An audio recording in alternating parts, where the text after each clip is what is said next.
Hey everyone, wanted to just make a quick video here on troop layering, which is one of the most important concepts in PvP. If anyone's not familiar, if you're hunting monsters, you want to just send one group of your strongest troop tier, and that will prevent excess wounded.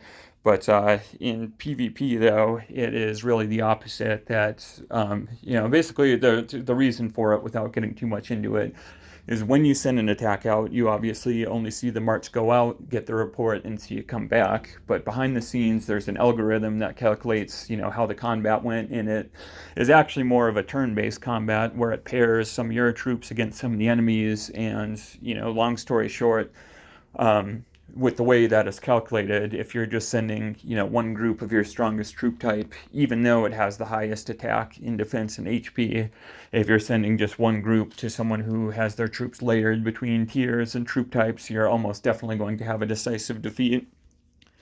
And yeah, I had an example here from this weekend that I just wanted to show quick because I think it is a really good example. I was watching this same player, this Firefly in the Forging Temple, and was trying to decide if I was going to take a hit at him because, as you see, their power level is higher than mine. But, I saw somebody else, and this is, someone that I talked to, and I am aware it's kind of crazy, actually. Like, their Mart size is almost exactly the same. Generals are very close. Their buffs are actually a little bit higher. Power level's a little bit higher, but I know it, is someone that is very close in all of these to me. So I saw them try to take a hit at it and then come back with a pretty heavy power loss, and I assume they lost. And knowing how similar their setup is as mine, for a second I was like, well, I probably shouldn't attack this person then, but I have been building a ground march though, so I asked if I could see the report just to see, if it was like a troop advantage issue or what it was. And when I looked at it, it definitely was a layering issue. And, this is someone that knows how to layer their troops and has done so. But the problem is that as your mart size increases, you also need to, keep training more troops to fill in the layers to, to the ratios that you want. And in this case, that was something that hadn't happened. And, they didn't have enough of the strongest types and had, too many of the lowest tiers. And so yeah, after looking at that, I figured I would give it a shot. As you see, they had some power loss from one to the next, but also the first one was in the Forging Temple. This was in their city where they had the walls and archer towers. So I think it was a pretty even matchup, and that's why I use it as an example, because as you see here, I didn't quite even lose 3 million power, and I took off over 55 million of theirs. So I think this one is a really good example of, how important troop layering is. And in this case, it really ended up being more important than troop buffs because I know that theirs are a little bit higher than mine. So I'm going to just, go over here. This is the main resource that I have used for my layering on this server. I do want to address here right now that it's pretty well established that T12s are kind of the key to a strong PvP march, and that, certainly once you unlock T13 and T14, it works a little bit different, and, you still want to keep more T12s than anything. But I've also seen it floating around that, people saying that they use more of like the lower three on the way up to T12, and that is not what I've done. How I learned to do it and how I have done it is to keep it pretty front heavy up to T12, and then after that, to keep more T12s than anything. So this guide does have some, some different interpretations of that. As you see, like they have 25 to 40, 10 to 40. So it doesn't necessarily say to have more of your strongest troop type than anything, but, that is how I have learned to do it and how I've done it up to T12 is that I'm gonna go over to the notepad. This is the formula that I use, and definitely feel free to to try out different ratios and see what works. On my old server, mine was a little bit more even between the tiers, and I definitely have seen that this works better. But basically with troop layering, unless you're specifically doing a mixed march like ranged and siege, which wouldn't recommend until later in the game when everything's built up. Would highly recommend, as the mail I sent earlier today says, to just really focus, on one troop type and specifically ranged right away. So this is the layering that I use for my ranged march, where I do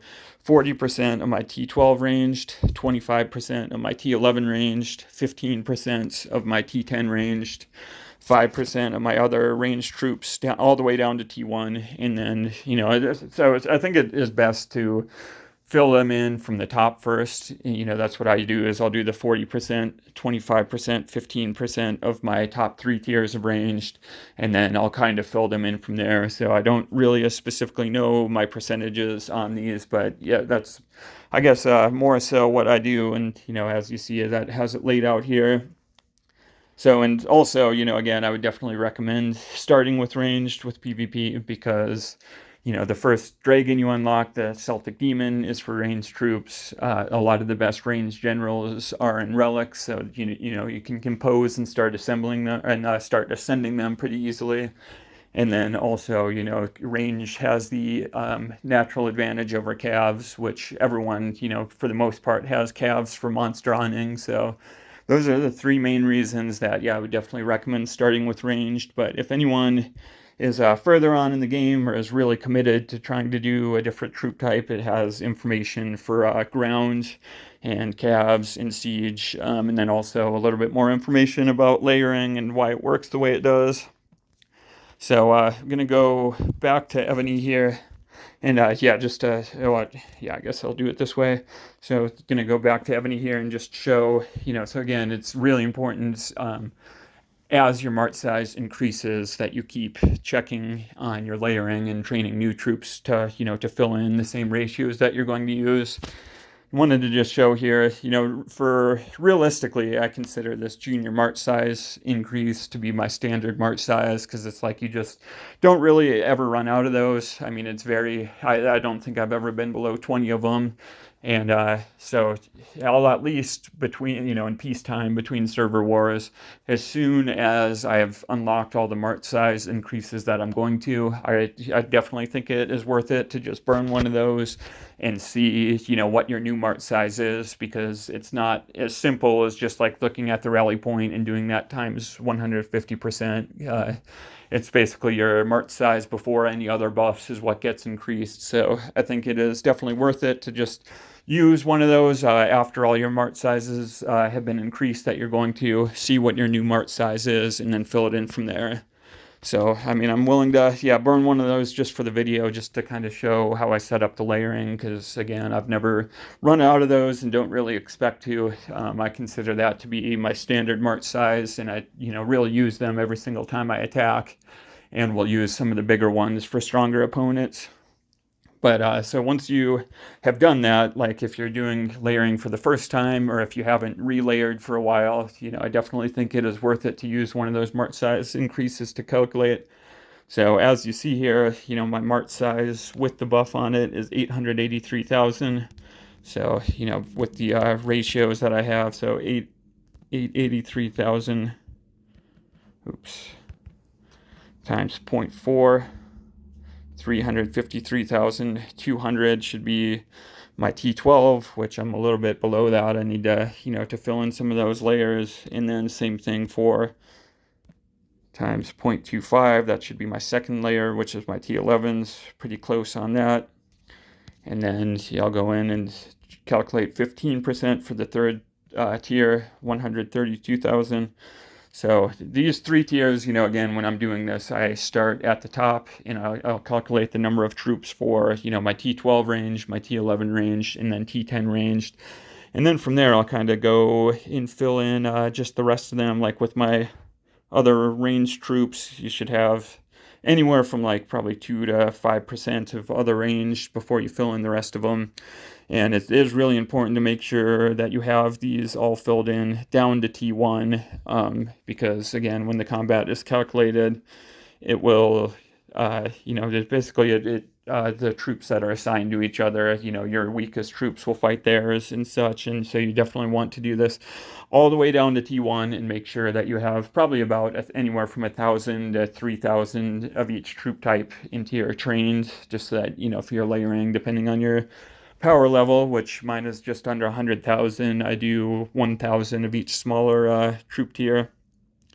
So I'm first filling in the other range that I have here.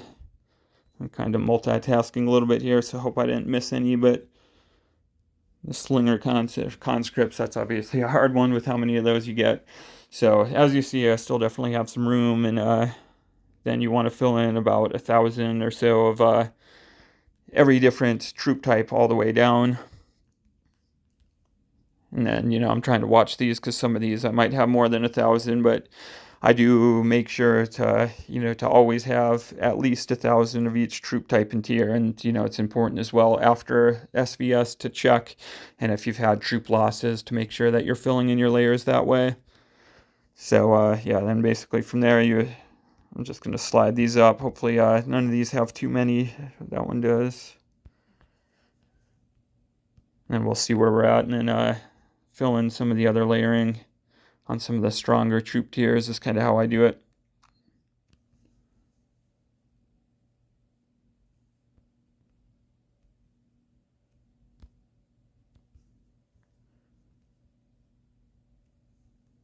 All right, I think that is good enough to give you at least the main ideas of it here. So I'm going to, as you see here, I mean, I have almost 100,000 more to fill in. So then that's kind of where I'll go back down from the stronger ones, and pull over some more calves, pull over some more of the iron guards for ground. I don't want that many, and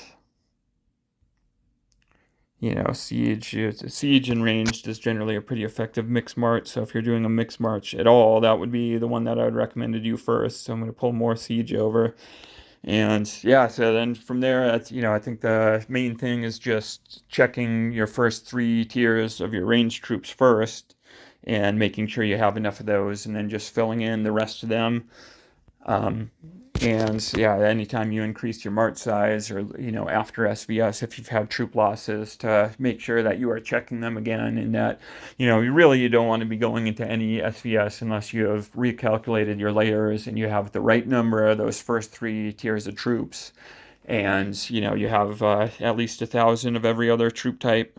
So just to show this one more time, this is what I use right now. As the website showed, there's some room for variation on that if you want to try different ones. And then, yeah, after I unlock T13 and T14, I think my plan is to still use these same ratios, but to still keep 40% T12 ranged, regardless of that not being my strongest troop type anymore. So when I open T13, I think I'll probably do 25%, 40%, 15%, and then fill in the rest of the layers. So I hope this was helpful for everyone. I'll put that link to the Ebony TKR guide that kind of explains this and has like the different layering layouts. And yeah, definitely feel free to reach out if you have any questions.